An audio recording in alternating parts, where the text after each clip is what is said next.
Welcome to the Hard Rock Hour at Caldwell College. I'm Drew Edwards. Today we have a very special guest here with us. Joining us today, we have guitarist Clint Lowery of hard rock band Sevendust from Atlanta, Georgia. Clint, thanks for being with us. Thanks for having me. Yeah, no problem. You guys had the new record, Cold Day Memory, came out in April, and I want to talk about that pretty quickly because what I noticed is it's a pretty different Sevendust record than what's come out in the past, and from what I've noticed as a fan, it's almost made casual fans re-interested because it's just so different. Why do you think fans are liking the album so much?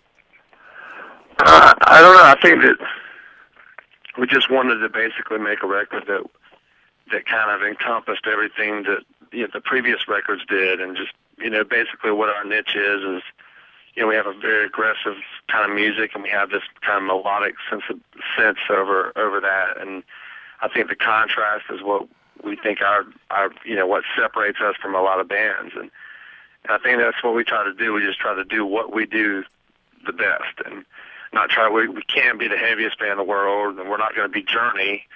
So we just want to just kind of do what we do, and I think that we wanted to make a record for the Sevendust fan. If I'd taken a poll from the fans about what their favorite record were, their favorite Sevendust album was, and just kind of used all that. And usually I would just kind of stay away from any kind of outside input, but I just really was curious to what people were really wanting us to do on this new record, and being away from the band for a little while, I really wanted to make sure we did that.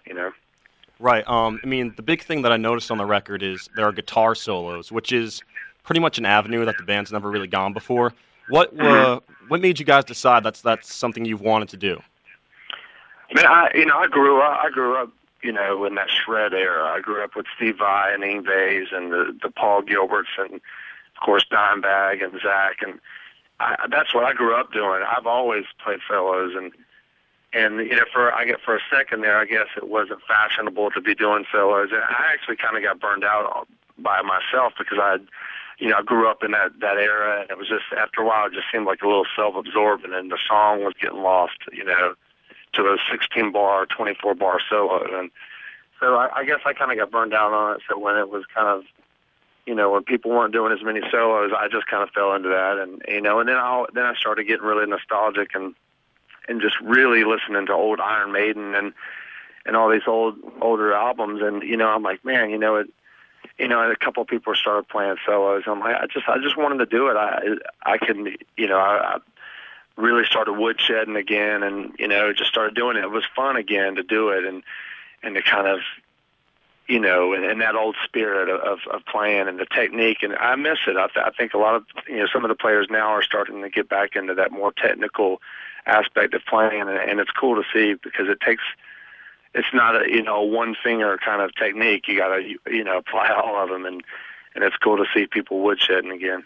Right. You see newer bands, like Bullet for My Valentine. It seems like they're playing as fast as they can with so many leads that really are incredible. And even not newer bands, like older bands such as Disturbed, you've noticed on their last 3 records, Dan Donegan's putting really good solos over stuff.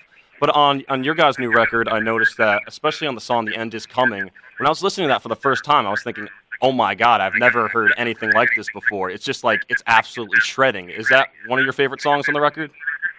Yeah, I like that one just because, I set out to kind of do a long guitar solo, and it's funny you mentioned Dan, because I like the solos that Dan he does. They're really tasteful, and they really work for the song, and he's not completely shredding the whole time, just to shred. If there's some feel in there, Dimebag was the best. He put feel in the middle of the shred, and it wasn't just look how fast I can play, look how long I practiced. There was some heart in it, and that's what I try to do. I try to just do a solo that kind of has its own little song in it, and it's I think that's the biggest challenge.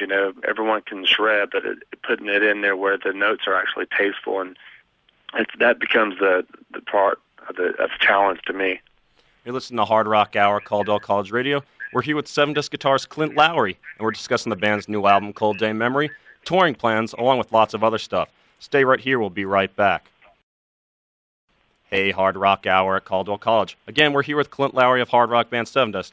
Now, Clint, you guys did the record last October. I think you started recording it with Johnny K, who you guys have never worked with before. While you were gone, the band did 3 records pretty much on their own with Sean Grove. What made you guys decide that you wanted to hire an outside producer such as Johnny K? Well, I mean, just to have that outside perspective, I think that with a band like us that's been together a long time, we tend to have our patterns and our comfortable kind of formula that we use, and I just thought it would be a better thing, and and the band collectively thought it would be a better thing just to have that outside entity that could kind of bring us back when we're getting a little too out there and kind of losing sight of what we were trying to do. And also my older brother Corey Lowery, he was a big part of helping us produce the album as well. He did a lot of the vocals and stuff. So it was Johnny was great.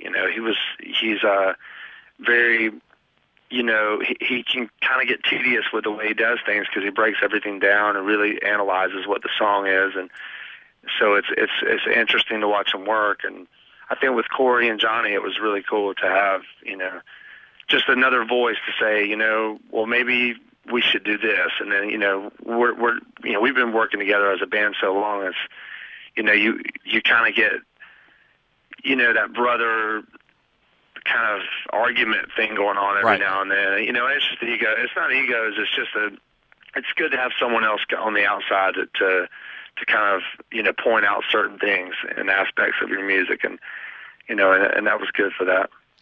Going back before you guys made the record, obviously, I know this has been rehashed a million times. You come back to the band about 2.5 years ago, and Chapter 7 comes out, and immediately I think all Sevendust fans are thinking, oh my God, we got to get the band in the studio. Was there any pressure to get through the touring cycle really quick before you made the new record? Like, was there any pressure there?